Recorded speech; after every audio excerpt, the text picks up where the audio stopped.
আমি তো প্রথম দিনেই এসেছিলাম। না না না পাঁশকুড়াতে আপনি আসেননি। দেখুন, আমার আমার লোকসভাটা অনেক বড় এবং আমি যখন প্রথম দিন এসেছিলাম কেশপুর, হ্যাঁ তখন 500 জল ছিল না। কেশপুর, ঘাটাল, দাসপুরে এসে যেদিন রাত্রবেলা যখন জল ছাড়া হয়েছিল, রাত্রবেলা আমার প্রতিনিধি এবং আমার টিম গিয়ে রাত্রবেলা এখন যে বাড়িগুলোতে জল ঢুকেছিল সেগুলোকে ঠিক করা, এবং আমি সকালবেলায় চলে এসেছিলাম। সকালবেলা এসে যা যা দরকার, কি কি কোন কোন ডিপার্টমেন্ট, আমার এখনো মনে আছে আমি মানুষ বিহার যিনি ইরিগেশন ডিপার্টমেন্টে আছেন তাকে ফোন করেছিলাম, দিদিকে মেসেজ করেছিলাম, এবং ডিজাস্টার ম্যানেজার যিনি জাভেদ খান, তিনি যে মন্ত্রী, তাকে ফোন করলাম কি আমার বোট লাগবে ইমিডিয়েটলি, আমার যা যা রিকোয়ারমেন্ট ছিল সেগুলো বলেছিলাম। তিনি সঙ্গে সঙ্গে স্যাংশন করেন এবং আজকে তিনি এসেছিলেন।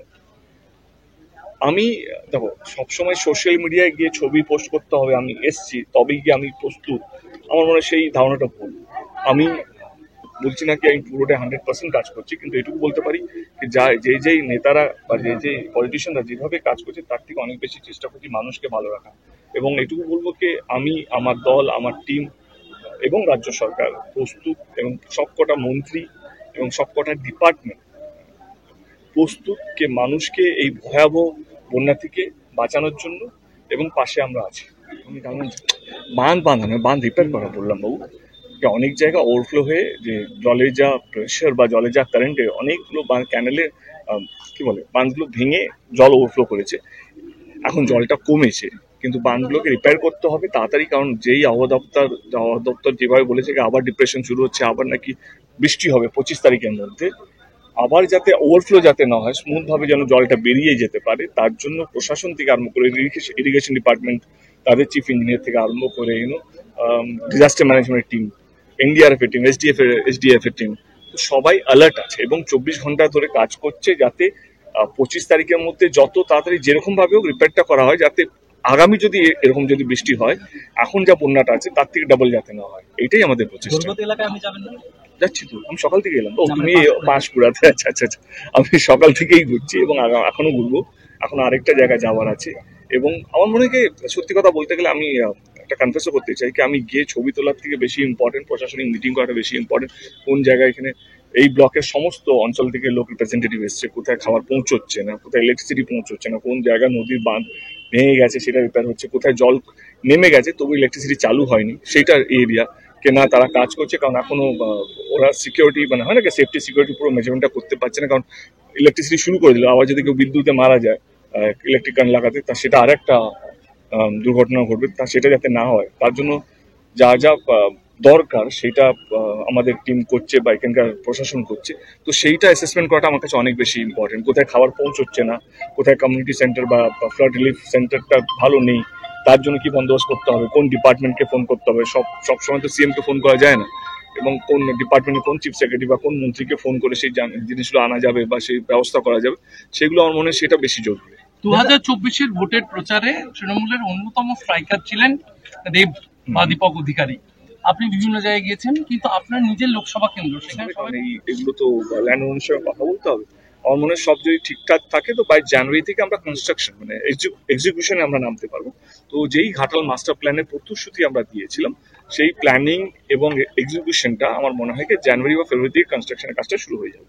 2024-এ দেবের ভোটে দাঁড়ানোর অন্যতম শর্ত দেওয়া ছিল তৃণমূল কংগ্রেসকে মাস্টার প্ল্যান। 26-এর প্রচারেও দেবকে লাগবে এরকমটাই রাজনীতি মহলে গুঞ্জন।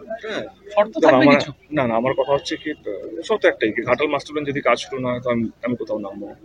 এটা আমার মনে হয় সবাই জানে, বাট আমার পুরো বিশ্বাস, দিদিও দুদিন আগে বলে গেছেন যে 2 বছরের মধ্যে তিনি চাইছেন কি কাজটা শেষ হোক, কিন্তু আমরা সবাই জানি যে এটা 4-5 বছর লাগবে। বিগ প্রজেক্ট আমার তো কাউকে না কাউকে তো বিশ্বাস করতে হবে। আমি 10 বছর কেন্দ্র সরকারকে আমরা সবাই বিশ্বাস করেছি, এবং ঘাটালের মানুষ 10 বছরে আমি এমপি, কিন্তু 70 বছর ধরে ঘাটালের মানুষ কেন্দ্র সরকারের উপর বিশ্বাস করে বসেছিল। আমি কথা দিয়েছি কথা মানে আমি দিদির কাছে কথা নিয়েছি বা দিদি আমাকে কথা দিয়েছে, এবং দিদি ঘাটালে এসেও বলেছেন, এবং অভিষেক বাবু এসে ঘাটালে এসে বলেছেন যে রাজ্য সরকার সেটা করবে।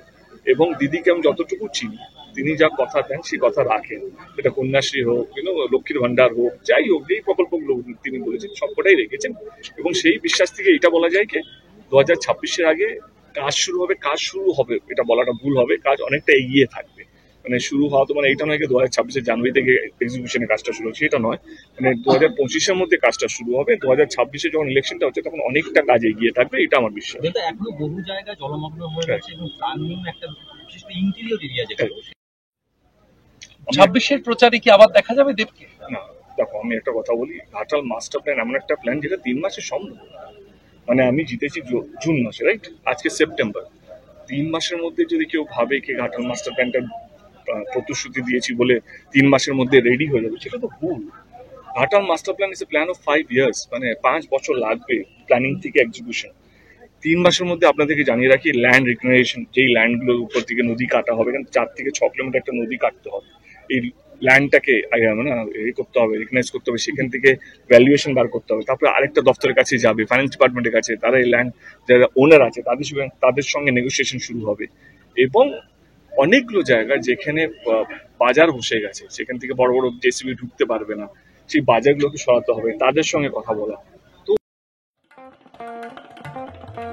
দেশ থেকে বিদেশ, জেলা থেকে ব্লক, রাজনীতি, খেলা, বিনোদন সমস্ত খবরে টাটকা আপডেট পেতে সাবস্ক্রাইব করুন আমাদের চ্যানেল হলদিয়া লাইভ।